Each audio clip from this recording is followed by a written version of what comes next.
ሰላም ጤና ይስጥልኝ። ከሐረሪ ክልል ቴሌቪዥን የቱን ዜናዎች ይዘን ቀርበናል። ከዜናዎቹ ጋር ምስጋናው ኃይሉ ነኝ። በቅድሚያም ክልላዊ ዜናዎችም የትምህርት መርጃ ቁሳቁስ መደገፍ መጠን ማቋረጥን ለመቀነስ እንደሚያስችል የሐረሪ ክልል ብልጽግና ፓርቲ ቅርንጫፍ ጽሕፈት ቤት የአደረጃጀት ዘርፍ ኃላፊ አቶ ጃፈር ሱፊያን ገለጹ። በዳር አርቀም የትምህርት ልማት በጎ አድራጎት ድርጅት ለአቅመ ደካማ ቤተሰቦች ለሆኑ ለ320 ተማሪዎች የትምህርት ቁሳቁስ ድጋፍ አድርጓል። አዩብ ካዛሊ በዳር አርቀም የትምህርት ልማት በጎ አድራጎት ድርጅት በ2018 የትምህርት ዘመን አቅመ ደካማ ቤተሰብ ለሆኑ 320 ተማሪዎች የትምህርት ቁሳቁስ ድጋፍ አደረገ። በድጋፍ ስነ ስርዓቱ ላይ የተገኙት የሐረሪ ክልል የብልጽግና ፓርቲ ቅርንጫፍ ጽሕፈት ቤት የአደረጃጀት ዘርፍ ኃላፊ አቶ ጃፈር ሱፊያን እንደገለጹት አነስተኛ ገቢ ላላቸው የማህበረሰብ ክፍሎችን ለመደገፍ ታሳቢ በማድረግ የተደረገው የትምህርት መርጃ ቁሳቁስ ድጋፍ መጠን ማቋረጥን ለመቀነስ እንደሚያስችል ገልጸዋል። በትምህርት ዘርፍ ውስጥ የሚደረግ ድጋፍ የነገ ሀገር ተስፋ የሆኑ ተማሪዎችን መደገፍ ስለሆነ ሁሉም የበኩሉን አስተዋጽኦ ማድረግ እንዳለበት ጥሪያቸውን አቅርበዋል። የሐረሪ ክልል ሴቶች ህጻናትና ወጣቶች ጉዳይ ቢሮ ኃላፊ ወይዘሮ ረምዚያ አብዱል ወሃብ እንዳሉት ተቋሙ እንደ ሀገራዊ ተቋም የትምህርት ዘርፉን በመደገፍ በዋናነትም የማህበረሰቡን የኢኮኖሚ ጫና ለመጋራት ተማሪዎች መሰረታዊ የትምህርት መማሪያ ቁሳቁስ እንዲሟላላቸውና በትምህርት ገበታቸው እንዲገኙ ለማስቻል መሆኑን ገልጸዋል። እንዲሁም ነገ የተሻለ ትውልድ ለመገንባት የሚደረግ ድጋፍ ተጠናክሮ የሚቀጥል መሆኑን ኃላፊዋ አክለው ተናግረዋል። ይህ ድጋፍ ተማሪዎች በሚጠበቅባቸው የመማር ኃላፊነት ላይ ብቻ ትኩረት እንዲያደርጉ የሚያግዝ ሲሆን ተማሪዎች ሙሉ ትኩረታቸውን በትምህርት ላይ በመስጠት ለሀገራቸውና ለህዝባቸው የተስፋ ትውልድ እንዲሆኑ መንግስት በተግባር ትልቅ ድርሻ በመወጣት ላይ ይገኛልም ብለዋል። በድጋፍ መርሃ ግብሩ ላይ የሐረሪ ክልል የብልጽግና ፓርቲ ቅርንጫፍ ጽሕፈት ቤት የአደረጃጀት ዘርፍ ኃላፊ አቶ ጃፈር ሱፊያን፣ የሐረሪ ክልል ሴቶች ህጻናትና ወጣቶች ጉዳይ ቢሮ ኃላፊ ወይዘሮ ረምዚያ አብዱል ወሃብ፣ የሐረሪ ክልል ትምህርት ቢሮ ኃላፊ አቶ ጌቱ ነገው፣ ሼክ ካሊድ ሙስጠፋ ጨምሮ ርዕሳነ መምህራንና ድጋፍ የተበረከተላቸው የተማሪ ወላጆች ተገኝተዋል። በሐረሪ ክልል የ2018 ትምህርት ዘመን 4900 የልዩ ፍላጎት ተማሪዎችን ለመቀበል ዝግጅት መጠናቀቁን የሐረሪ ክልል ትምህርት ቢሮ አስታውቋል። ቢሮው ልዩ ፍላጎት ተማሪዎች ትኩረት ሰጥቶ እየሰራ ስለመሆኑ የተገለጸው። ዘገባው የጌትነት ዘውዴ ነው። ፍቃዱ በላይ ያቀርበዋል። በሐረሪ ክልል በ2018 የትምህርት ዘመን 4900 የልዩ ፍላጎት ተማሪዎችን ለመቀበል መዘጋጀቱን የሐረሪ ክልል ትምህርት ቢሮ አስታውቋል። በቢሮው የስርዓተ ትምህርት ዳይሬክተር ዶክተር ከማል አብዱል ባሲጥ እንደተናገሩት በዘንድሮ የትምህርት ዘመን ለልዩ ፍላጎት ተማሪዎች ልዩ ትኩረት ሰጥቶ የተሰራ መሆኑን ገልጸዋል። ለመምህራን ብቃታቸውን ለማሻሻል የተለያዩ ስልጠናዎች እየተሰጠ እንደሚገኝ አቶ ከማል ተናግረዋል። ዳይሬክተሩ አክለውም በሁሉም ትምህርት ቤቶች ያለው ሁኔታ ለልዩ ፍላጎት ምቹ መሆኑን በመረዳት ቤተሰቦች ልጆቻቸውን ወደ ትምህርት ቤት በመውሰድ ኃላፊነታቸውን ሊወጡ ይገባል ብለዋል። ልዩ ፍላጎት ያላቸው ተማሪዎች እንደ ሌሎች ተማሪዎች ትምህርት የማግኘት መብት አላቸው። ስለዚህ እኛም እንደ ትምህርት ተቋም ለነዚህ ተማሪዎች ትምህርት ቤት እንዲመጡ ማድረግ፣ ትምህርት ቤት ከመጡ በኋላ ደግሞ ትምህርት ማግኘት እንዲችሉ ሁኔታዎችን ማመቻቸት፣ ለነሱ ድጋፍ ሊያደርጉ የሚችሉ መምህራኖችን ማሰልጠን፣ ማብቃት፣ ትምህርት ቤቶቹ ለነሱ ምቹ ማድረግ፣ በግብዓት የማሟላት ስራዎችን ስንሰራ ነው የነበረው። ከዚህ አንጻር ለ2017 የትምህርት ዘመን አንድ የልዩ ፍላጎት ሪሶርስ ሴንተር ለማቋቋም ነበር እቅድ የያዝነው። እሱን አቋቁመን እዛ ላይ ለሚሰሩ መምህራኖች ስልጠና፣ የተለያየ የአቅም ግንባታ ስልጠናዎችን ሰጥተን ግብዓት ግዢ ፈጽመን ግብዓትም ያሟላንበት አለ። በአጠቃላይ ከቅድመ አንደኛ እስከ 12ኛ ክፍል ከ4200 በላይ ተማሪዎችን ለማስተማር ነበረ ያቀድነው። በዚህም እቅዳችንን 100% ያሳካንበት አግባብ ነው ያለው። በ2018 የትምህርት ዘመንም በተመሳሳይ አዳዲስ ተማሪዎችም እንዲመጡ ቀድሞ የመጡትም ትምህርታቸውን እንዲቀጥሉ ከማድረግ አንጻር ቀደም ብለን መምህራኖች ተማሪዎች ለምዝገባ በሚመጡበት ጊዜ ልዩ ፍላጎት ያላቸው ተማሪዎችን እንዴት ይለያሉ የሚለው የልዩ ፍላጎት ያላቸው ተማሪዎች መለያ ዘዴ ከሁሉም ወረዳ እንዲሁም ከሁለተኛ ደረጃ ትምህርት ቤቶች መምህራንና አመራሮችን ስልጠና እንዲያገኙ አድርገናል። በክልሉ ትምህርት ቢሮ የልዩ ፍላጎት ትምህርት አስተባባሪ ወይዘሮ መሰረት አሰፋ በበኩላቸው ልዩ ፍላጎት ያላቸው ተማሪዎች እንደ ሌሎች ተማሪዎች የመማር መብት እንዳላቸው አስታውቀዋል። የልዩ ፍላጎት ተማሪ ቤተሰቦች ለህፃናቱ ትኩረት በመስጠት ወደ ትምህርት ቤት መውሰድ እንዳለባቸው ገልጸው በዘርፉ የሚታየው የመምህራን እጥረትና ሌሎች ውስንነቶች ለማሻሻል እየተሰራ መሆኑንም አስረድተዋል። ልዩ ፍላጎት ትምህርት ፕሮግራም በትምህርት ቢሮ እንደ ዋንኛ የትምህርት ስርዓት ውስጥ ተካቶ የምንንቀሳቀስበት የትምህርት ፕሮግራም ነው። ከዚህ አንፃር በ2017 በጣም ሰፊ የሆኑ አክቲቪቲዎችን የተገበርንበትና ብዙ ውጤቶችን ያየንበት ብዙ ጠንካራም ደካማም ጎን ያየንበት እንቅስቃሴዎች ነበሩ። ከዚህ ውስጥ እንግዲህ በትልቁ ነገር የተማሪዎች ውጤት ላይ መስራት ነበረ። በይበልጥ ደግሞ የ6ኛ ክፍል እና የ8ኛ ክፍል የልዩ ፍላጎት ተማሪዎች ተፈታኝ የሚኒስትሪ ክልላዊ ሚኒስትሪ ተፈታኝ ተማሪዎቻችን ነበሩ። እነሱ ላይ ከፍተኛ ስራ የመስራት እንቅስቃሴዎች ነበሩ። እንዲሁም ደግሞ የልዩ ፍላጎት ባለሙያዎችን መምህራኖችን የማብቃት አጫጭር ስልጠናዎችን በመስጠት የማብቃት ስራዎች ነበሩ። ትልቁ የህብረተሰብ ግንዛቤ ነው። ያ ግንዛቤ ምንድነው? አካል ጉዳተኛ ተማሪዎች የመማር አቅም ወይንም እንትን የላቸውም የሚል ነገር ነው። ነገር ግን ምንድነው? አካል ጉዳተኛ ተማሪዎች አስፈላጊውን እገዛ ካገኙ አካል ጉዳት ከሌለባቸው ተማሪዎቻችን እኩል ተምረው አጥጋቢ ውጤት የማምጣት ኃይል አላቸው። በራስ መኮንን አንደኛ ደረጃ ትምህርት ቤት የልዩ ፍላጎት መምህር የሆኑት ወይዘሮ አስናቀች እንደተናገሩት ባሳለፍነው የትምህርት ዘመን ሀገር አቀፍ ፈተና ከወሰዱ 6ኛ ክፍልና የ8ኛ ክፍል ልዩ ፍላጎት ተማሪዎች መካከል 99 በመቶ ያህሉ ወደ ቀጣዩ ክፍል ማለፋቸውን ተናግረዋል። 2017 ዓመት እንግዲህ የልዩ ፍላጎት ተማሪዎች እኛ ትምህርት ቤት ላይ ቀደም ሲልም እየተማሩ ያሉና አንጋፋ በዚህ ትምህርት ቤት ውስጥ ከኬጂ እስከ 8ኛ ክፍል የልዩ ፍላጎት ተማሪዎች ይማራሉ። እንደዚሁም በ6ኛ ክፍል በ8ኛ ክፍልም ዘንድሮ ሚኒስትሪ የወሰዱበት ሁኔታ አለ። 6ኛ ክፍል ሙሉ ለሙሉ ማለት ይቻላል ከአንድ ተማሪ በስተቀር ሁሉም ተማሪዎች አልፈዋል። 88 ውጤት አምጥታ ወደ 7ኛ ክፍል አልፋለች ማለት ነው። ቤተሰቦች የልዩ ፍላጎት ተማሪዎችን ወደ ትምህርት ቤት እንዲልኩ መልእክታቸውን አስተላልፈዋል። ዜናዎቻችን እንደቀጠሉ ናቸው። በሐረሪ ክልል አባዲ ወረዳ የወባ በሽታ ስርጭትን ለመከላከልና ለመቆጣጠር የሚያስችሉ ህዝባዊ ንቅናቄ ስራዎች ተካሄዱ። በክልሉ ጤና ቢሮ የወባ ትኩረት የሚሹ ሀርዋና በሽታዎች መከላከል አስተባባሪ አቶ አብዲ አልይ በህብረተሰቡ ከመስከረም ጀምሮ ያሉት ተከታታይ 4 ወራት ለወባ በሽታ ስርጭት አመቺ የሆነ ወቅት በመሆኑ አስፈላጊውን ጥንቃቄ ማድረግ እንዳለበት አስገንዝበዋል። በተለይ ህብረተሰቡ የታቆሩ ውሃዎችን በማፍሰስ እንዲሁም የአልጋ አገበሮችን በመጠቀም በትክክል በመጠቀም በሽታውን ለመከላከል እንዲችልም አሳስበዋል። የአባዲ ወረዳም ጤና ጽሕፈት ቤት ኃላፊ አቶ አብዱልአዚዝ ሀሺም እንደተናገሩት ህብረተሰቡ አካባቢውን በንቃት በማጽዳት በሽታን ለመከላከል እንደሚረዳውም አስገንዝበዋል። በውይይቱ የተሳተፉትን የወረዳ ነዋሪዎች እንደገለጹት የወባ በሽታን ለመከላከል የሚጠበቅባቸውን ኃላፊነት እንደሚወጡ ቃል ገብተዋል። በሐረሪ ክልል የወባ በሽታን ለመከላከል በተሰራው የተቀናጀ ስራ አበረታች ውጤት መታየቱን የክልሉ ጤና ቢሮ አስታውቋል። በክረምት ወቅትም ሊከሰት የሚችል የወባ በሽታ ስርጭትን ለመከላከል ህብረተሰቡና የአካባቢው የግል ንጽህናን መጠበቅ እንዳለበትም ተገልጿል። ዘገባው የዲኒ መሐመድ ነው። ሲሳይ ዘርሁን ዘሱ ያቀርባል። በዓለም አቀፍ ደረጃ ከፍተኛ የሰው ልጅ ህይወትን እየቀጠፉ ካሉ በሽታዎች መካከል የወባ በሽታ አንዱ መሆኑ ይታወቃል። በተለይም በዝናብ ወቅት ለወባ መራባት አመቺ ሁኔታም ስለሚፈጠር ስርጭቱን እንደሚያስፋፋ መረጃዎች ይጠቁማሉ።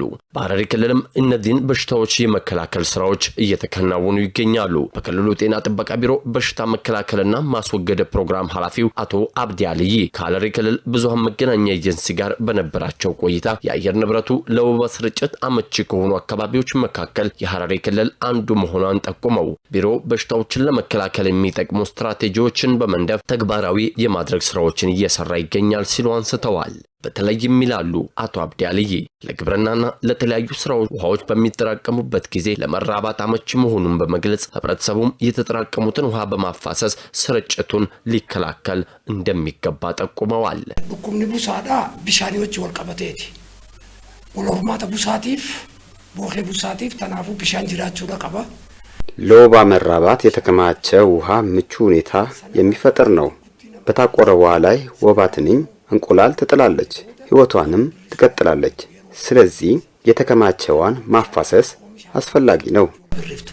ዋሰዲን ኩን ወልቀበቴ ተተምሰይነ ዱኩቡ ቡሳቲፍ ወሎርማተ ዱኩቡ ቡሳቲፍ ጉማቸው ጉዳ ከታስሱ የቸው በክልሉ ለበሽታው መከላከል ትኩረት በመሰጠቱ የተለያዩ መከላከያ ዘዴዎችን በመጠቀም በየደረጃው ካሉ ጤና ተቋማት ጋር ትስስርን በመፍጠር ጥራት ባለው መልኩ መረጃን በማደራጀት እየተሰራ መሆኑን አንስተዋል። ከግል ጤና ተቋማትና ከአጎራባች ወረዳዎች ጋርም በቅንጅት እየተሰራ ስለመሆኑ ያነሱት ኃላፊው የበሽታው ምልክት የታየበት ሰው በአፋጣኝ ወደ ጤና ተቋማት በመሄድ መመርመርና መታከም እንደሚገባው አስታውቀዋል። ቁልቁልናኖቲ ተርሲሞን ተለማፋዳ ቁልቁልናኖ ሐዋስን ከኝ ስርት በሽታን አስቀድሞ ከመከላከል አንጻር የአካባቢና የግል ንጽህና መጠበቅ ዋናው ነው። በትናንሽ ዕቃዎች ውስጥ የሚቀመጥ ውሃ ማፋሰስ ያስፈልጋል። ህብረተሰቡ ትኩረት ሰጥቶ ንጽህናውን መጠበቅ አለበት እላለሁ። ላውን ፈያ ባዲያውን ተከይስ ጅራ አረዳውን ተከይስ ኤክስቴንሽን ፈያችን ሮጀታ አቺ ደቂ ያለሙን ዘንዲያጀቹ ባለፉት 10 ዓመታት በክልሉ በወባ በሽታ የሞተ ሰው አልተመዘገበም ያሉት ኃላፊው ይህም መንግስት ትኩረት ሰጥቶበት እየሰራ መሆኑ ማሳያ ነው ብለዋል። መቴን ኩርነን ደብረንካን ከይሰ ሰበብ ዱኩ ቡሳቲን ነምኒ ሐቀበም ባዬ ጅራ ከቱ የሞንጅሩ ናኖተኛ ከይሰቲ ዳላታና ናኖተና ተካው ጅራታን ባለፉት 10 ዓመታት እንደ ክልል በወባ በሽታ የሞተ ሰው አልተመዘገበም። ይህም መንግስት ለበሽታው መከላከል ትኩረት ሰጥቶ እየሰራ መሆኑን የሚያሳይ ነው። ከናፉ ሐለከናት ይጥጋ ኢላ ያሉት ጀለዲምኔ ኸታሲፍ በበሽታው የተያዙ መድኃኒት ባለማቋረጥ መውሰድ እንደሚገባና የመከላከያ መንገዶች ላይ ትኩረት ማድረግ እንዳለባቸውም ገልጸዋል። በመጨረሻም ኃላፊው ቢሮ በየጊዜው ለህብረተሰቡ ግንዛቤ የሰጠ መሆኑን ገልጸው አሁን ላይ በከተማም ሆነ በገጠር መሻሻሎች እየታዩ ስለመሆኑም አብራርተዋል።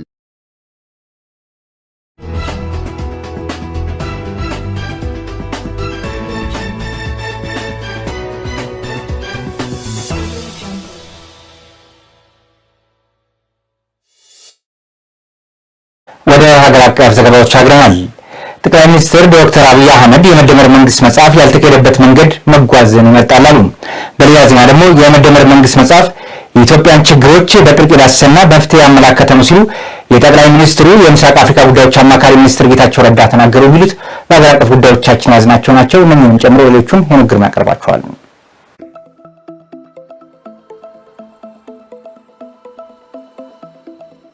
ጠቅላይ ሚኒስትር ዶክተር አብይ አህመድ የመደመር መንግስት ያልተሄደበት መንገድ መጓዝን ይመርጣል አሉ። በጠቅላይ ሚኒስትሩ የተጻፈው የመደመር መንግስት የተሰኘው መጽሐፍ በትናንትናው ዕለት ተመርቋል። ጠቅላይ ሚኒስትሩ በምረቃ ስነ ስርዓቱ ላይ ባስተላለፉት መልእክት የመደመር መንግስት የተሰኘው መጽሐፍ ታሪክ ሰሪዎች እንጂ ታሪክ ዘካሪ አንሆንም በሚል መልእክት የተዘጋጀ ነው ብለዋል። የመደመር መንግስት ያልተሄደበትን መንገድ መጓዝ ይመርጣል በማለት ገልጸው ይህንን የመደመር መንግስት ጉዞ ለማሳየት ታላቁ የኢትዮጵያ ህዳሴ ግድብና ሱዳን በቂ አስተማሪ ምሳሌ ናቸው ብለዋል።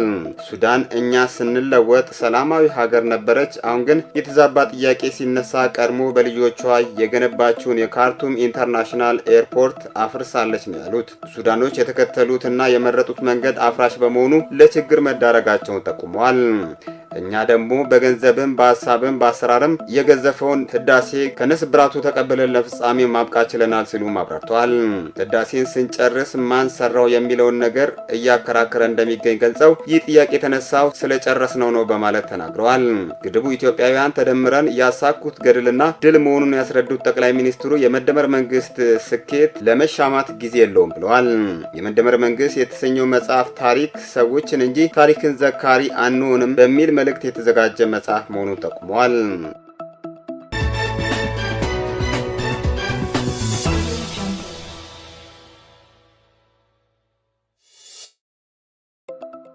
የመደመር መንግስት መጽሐፍ የኢትዮጵያን ችግር በጥልቀት የዳሰሰና መፍትሄ ያመላከተ ነው ሲሉ የጠቅላይ ሚኒስትሩ የምስራቅ አፍሪካ ጉዳዮች አማካሪ ሚኒስትር ጌታቸው ረዳ ገለጹም።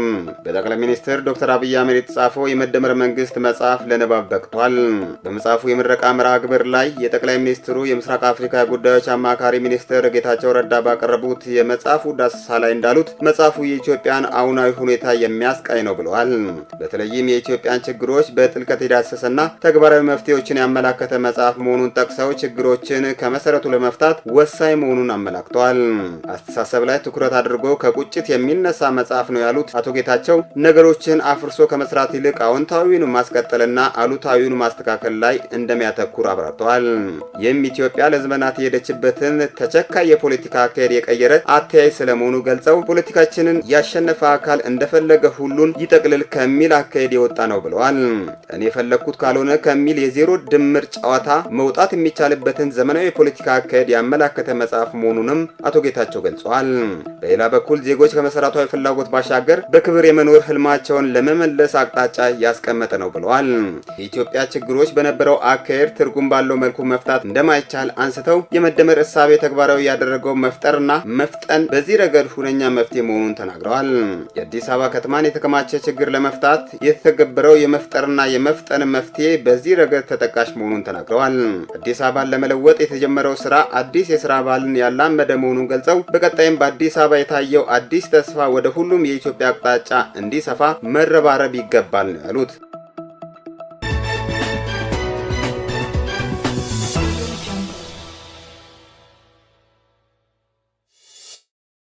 ታላቁ የኢትዮጵያ ህዳሴ ግድብ ተጠናቆ መመረቁ ያይቻልምን አመለካከትን የናደ የአዲሱ ትውልድ ደማቅ አሻራ ነው ሲሉ የኦሮሚያ ክልል ርዕሰ መስተዳደር ሽመልስ አብዲሳ ገለጹ።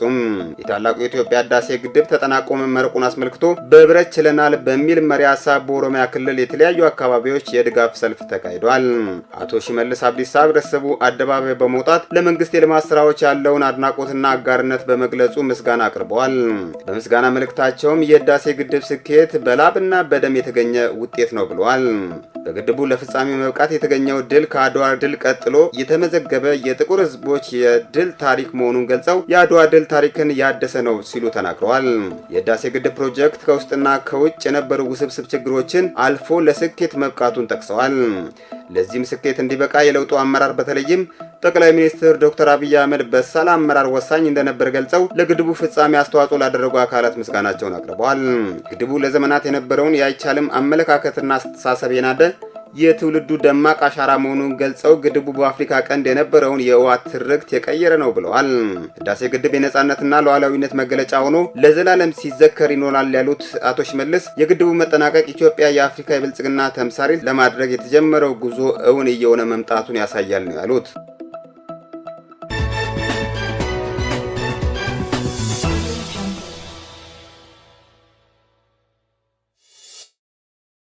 ሲንቄ ባንክ የማስተር ካርድ አገልግሎት አስጀምሯል። ባንኩ አገልግሎቱን በስፋት ለመስጠት የሚያስችል የ5 ዓመት ስትራቴጂክ ስምምነት ከማስተር ካርድ ድርጅት ጋር ተፈራርሟል።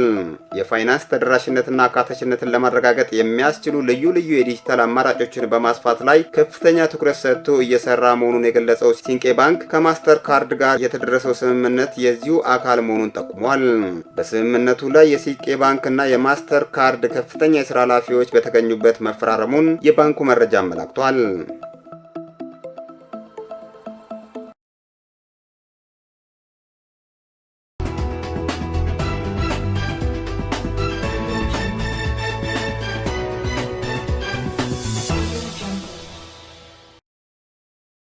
ከውጭ ወዳገኛቸው ዘገባዎች አግረናል። የሶማሊያ ፖሊስ ፕሬዝዳንት ሐሰን ሼክ መሐመድ በዳንስ ቪዲዮአቸው ላይ ዘልፈዋል ያላቸውን 4 ቲክቶከሮች በቁጥጥር ስር አውሏል።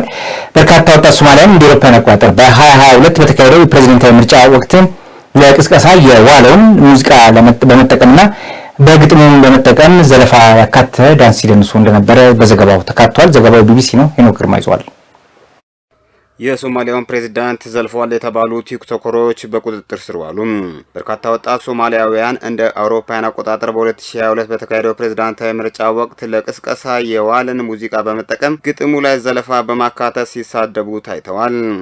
ፖሊስ ተጠርጣሪዎቹ በማረሚያ ቤት እንደሚገኙ በመግለጫው ላይ ገልጾ ክስ ይመሰረትባቸዋል ብለዋል።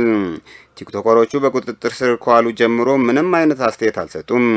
ከቅርብ ጊዜ ወዲህ በርካታ የሀገሪቱ የማህበራዊ ሚዲያ ተጽዕኖ ፈጣሪዎች ጎሳ ተኮር ስድብ በማሰራጨት በቲክቶክ ላይ ቅስቀሳ በማድረግ ወይም ኢስነ ምግባራዊ የሆኑ ይዘቶችን በማሰራጨት በቁጥጥር ስር ውለዋል። ይህ ግን ከፍተኛ ስልጣን ላይ ካለ ፖለቲካ ጋር የተያዘ የመጀመሪያ እስር ነው። በ2016 ዓ.ም ነሐሴ ወር ላይ ህዝባዊ አመጽ በመቀስቀስና ኢስነ ምግባራዊ የሆነ ድርጊቶችን በማሰራጨት በሚል ክስ 7 ቲክቶክ ቲክቶከሮች ሞቃዲሾ የሚገኝ ፍርድ ቤት የ6 ወር እስር ተፈርዶባቸዋል። ባለስልጣናት በቅርቡ በለቀቁት ቪዲዮ ላይ የታየው ባህሪ በሶማሊያ የወንጀል ህግ መሰረት ጥፋት ነው ብለዋል። የመጀመሪያው ቪዲዮ ከቲክቶክ ላይ የተሰረዘ ቢሆንም ቲክቶክን ጨምሮ በሌሎች ማህበራዊ ሚዲያዎች ላይ በሰፊው ተሰራጭቷል። የፖሊስ ቃል አቀባይ ጀነራል አብዱልፈታህ አደን በተመሳሳይ ብሔራዊ ተቋማት ወይንም መሪዎችን የሚያዋርድ ተግባር ላይ የሚሰማራ ማንኛውም አካል ህግ ፊት ይቀርባል ሲሉ አስጠንቅቀዋል። የቲክቶከሮቹ መታሰር ማህበራዊ ሚዲያ በተለይም ቲክቶክ በሶማሊያ ስላለው ሚና ዳግም ክርክር ቀስቅሷል። ከዚህ ቀደም ይህ ማህበራዊ ሚዲያ በሶማሊያ ፖለቲካና የዕለት ተዕለት ማህበራዊ ህይወት ውስጥ ስላለው ሚና ሰፊ ክርክር ተካሂዶ ነበር። ቲክቶክ በወጣቱ የሶማሊያ ዲያስፖራ ዘንድ በስፋት ፖለቲካ ላይ አስተያየት ለመስጠትና ትችት ለማቅረብ ጥቅም ላይ ይውላል። በርካታ ሰዎች የንግድ ስራቸውን ለማቀላጠፍ እንዲሁም ለመዝናኛነት ይገለገሉበታል። እንደ አውሮፓን አቆጣጠር በ2023 መንግስት ማህበራዊ ሚዲያውን ለብሔራዊ ደህንነት ስጋት መሆኑን ሐሰተኛ መረጃ ያሰራጫል እንዲሁም ማህበራዊና ስነ ምግባራዊ እሴቶችን ይሸረሽራል በሚል ይታገድ ብሎ ነበር። በወቅቱ ከህዝቡ ከፍተኛ የሆነ ተቃውሞ በመቀስቀሱ እገዳው ሊጣል አልቻለም። ነገር ግን ባለስልጣናት ማህበራዊ ሚዲያው ጎጂ ይዘት ያላቸው በተለይም ደግሞ ዋልታ ረገጥ የሆኑ ፕሮፓጋንዳ ይሰራጩበታል እንዲሁም ስም የሚያጠለሹ ይዘቶች ይሰራጩበታል ሲሉ ይኮንናሉ። ህንድ ከአሜሪካ ጋር የገባችበት የንግድ ውጥረት ባለበት በዚህ ወቅት የቤላሩስ ሩሲያ የጦር ልምምድን ተቀላቅላለች። የህንድ ወታደሮች በሩሲያ በሚመራው የዛፔድ 2025 ወታደራዊ ልምምዶች ላይ ተሳትፈዋል ሲል የሩሲያ መንግስት ኤጀንሲ ታስ ዘግቧል። ሞስኮ ከኒው ዴሊ ጋር ያላትን የጠበቀ ግንኙነት ያመለከተ ሲሆን በፕሬዝዳንት ዶናልድ ትራምፕ ከፍተኛ ታሪፍ በህንድ ላይ በመጣሉ ከዩናይትድ ስቴትስ ጋር ያለው ግንኙነት እየሻከረ መጥቷል። የህንድ መከላከያ ሚኒስቴር ለ5 ቀናት የቆየ ወታደራዊ ልምምድ ላይ ለመሳተፍ 65 የታጠቁ ኃይሎችን መላኩን አረጋግጧል። ወረራው ቢከሰትም ለውጊያ ዝግጁነታቸው ለመፈተሽ ያለመ በሩሲያና በቤላሩስ ጋር በጋራ የሚያደርጉት ልምምድ አካል ነው። 100,000 ወታደሮችን ያሳተፈውና የኒውክሌር አቅም ያላቸው ቦምብ ጣይ አውሮፕላኖችና የጦር መርከቦች ያካተተ የኃይል ማሳያ ነው። ልምምዱ የተካሄደው ባለፈው ሳምንት የሩሲያ ሰው አልባ አውሮፕላኖች በፖላንድ ከወደቁ ከቀናት በኋላ በሰሜን አትላንቲክ ጦር ቃል ኪዳን ኔቶ ሀገራት ውጥረት በነገሰበት ወቅት ነው። ኢራን፣ ባንግላዴሽ፣ ቡርኪና ፋሶ፣ ዲሞክራቲክ ሪፐብሊክ ኮንጎና ማሊ የተውጣጡ የተግባር ኃይሎችና የወታደራዊ ታጣቂዎች ከህንድ በተጨማሪ በልምምዱ ላይ የተገኙ ሀገራት ናቸው። ተመልካቾቻችን ከሐረሪ ክልል ቴሌቪዥን ለዕለቱ የነበሩን ዜናዎች የተካተላችሁት ይመስል ነበር። ዜናዎቹ ወደ እናንተ በማድረስ በኩል ምስጋናው ኃይሉ አብራችሁ ቆይታ አድርጌያለሁ። ከቀሪዎቹ የሐረሪ ቴሌቪዥን ፕሮግራሞች ጋር ሰናይ ጊዜን ተመኘሁ። የኔም በዚያ በቃው። ጤና ይስጥልኝ።